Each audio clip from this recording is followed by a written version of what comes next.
வணக்கம். இது ராஜ்யம். ரஷ்ய எண்ணெய் சுத்திகரிப்பு நிலையம், ராணுவ தளங்கள் என்பவற்றின் மீது உக்ரைன் ட்ரோன் தாக்குதல் நடத்தியுள்ளது. இந்த தாக்குதலில் 3 பேர் கொல்லப்பட்டுள்ளனர் என்று அதிகாரிகள் சொல்லுகின்றார்கள்.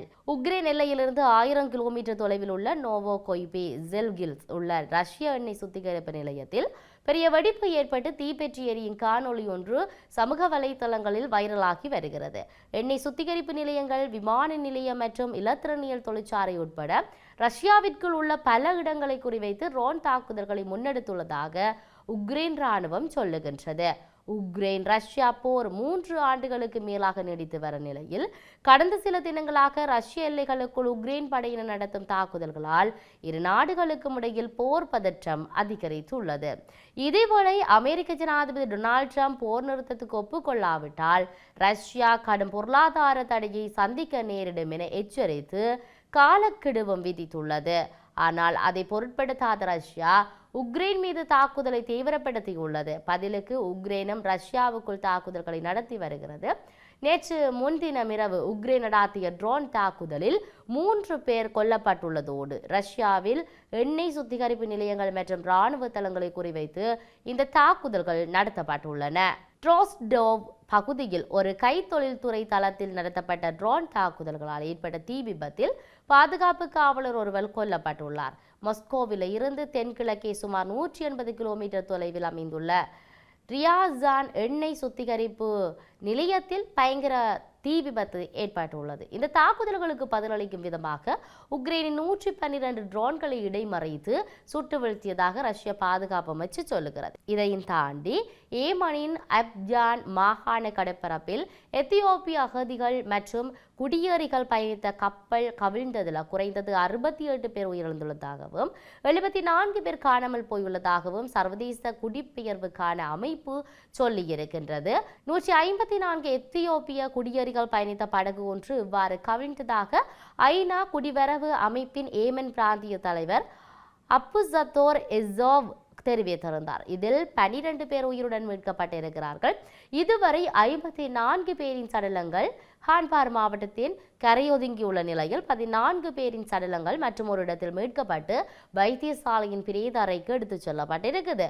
உயிரிழந்தவர்களின் உடல்களை ஜகாரா நகரம் அருகே அடக்கம் செய்ய ஏற்பாடுகள் மேற்கொள்ளப்பட்டுள்ளதாகவும் கடுமையான சூழ்நிலைகளில் மத்தியில் தேடுதல் நடவடிக்கைகள் தொடர்வதாகவும் கஞ்சிபார் நகரின் சுகாதார அலுவலகத்தின் பணிப்பாளர் அப்துல் காதிர் பஜாமில் தெரிவித்துள்ளார்.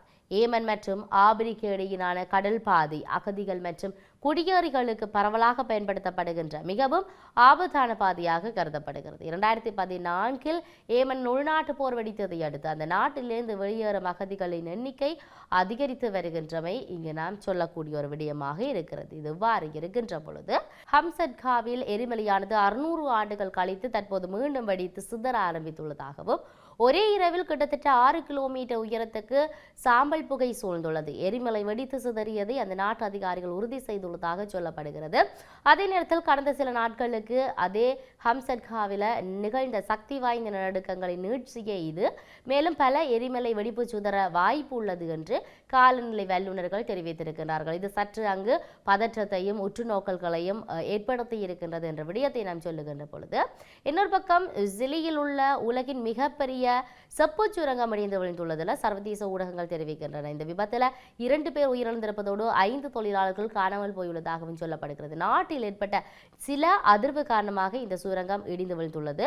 குறித்த சம்பவத்தின் போது 900 மீட்டருக்கும் அதிகமான ஆழத்தில் தொழிலாளர்கள் சுரங்க தொழிலில் ஈடுபட்டிருந்ததாக சொல்லப்படுகிறது. மேலும் 100க்கும் மேற்பட்டோர் மீட்பு பணிகளில் ஈடுபட்டுள்ளதாக சர்வதேச ஊடகங்களில் நாம் பார்க்கக்கூடியதாக இருக்கிறது. இது இவ்வாறு இருக்க லெபனானின் அனைத்து அரசியல் பேச்சுக்களும் இஸ்ரேலின் தாக்குதலை நிறுத்துவதை நோக்கியதாகவே இருக்க வேண்டுமே ஒழிய நாங்கள் ஆயுதங்களை இஸ்ரேலிடம் ஒப்படைப்பதாக இருக்கக்கூடாது என்ற லெபனான் நாட்டின் ஹிஸ்புல்லா தலைவர் நஜீம் கசேம் சொல்லியிருக்கிறார். இஸ்ரேல் ஹமாஸுக்கு இடையிலான போரில் ஹமாஸுக்கு ஆதரவாக செயற்பட்டவரும் ஹிஸ்புல்லாவின் முக்கியஸ்தர்கள் பலரின் இஸ்ரேலின் வான்வழி தாக்குதலில் கொல்லப்பட்டுள்ளனர். என்றாலும் கடந்த ஆண்டு நவம்பரில் இஸ்ரேல் ஹிஸ்புல்லா இடையே போர் நிறுத்தம் ஏற்பட்டது. ஹிஸ்புல்லா குழுவினர் ஆயுதங்களை ஒப்படைத்துவிட்டு சரணடைய வேண்டும் என வலியுறுத்தி லெபனான் மீது இஸ்ரேல் தாக்குதல்களை முன்னெடுத்து வருகிறது.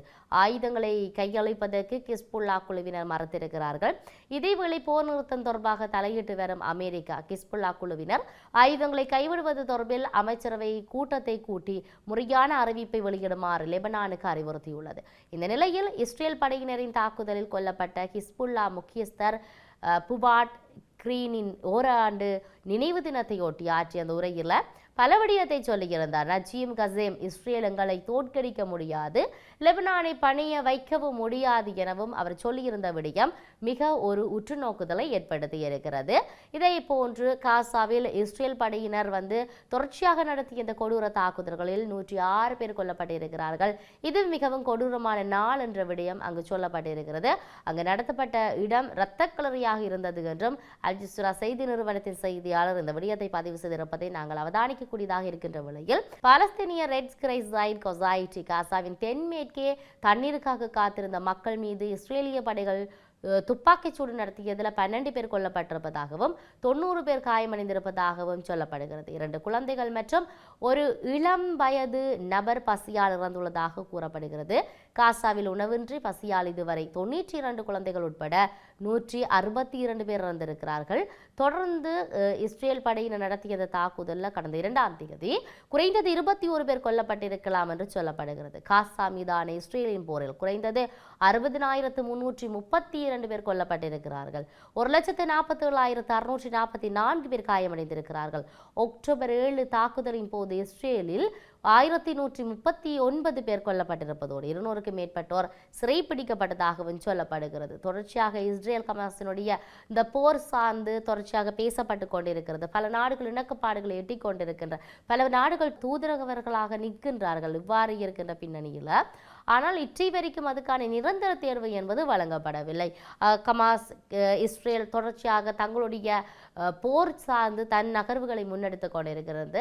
அதே போன்ற வாக்குறுதிகள் அளிக்கின்ற விதத்தில் இல்லாட்டி அவர்களான பேச்சுவார்த்தைகள் இங்கு காரசாரமாக இருப்பதால் ஒரு திடமான முடிவு எடுக்க முடியாத ஒரு நிலைப்பாடு காணப்படுகிறது.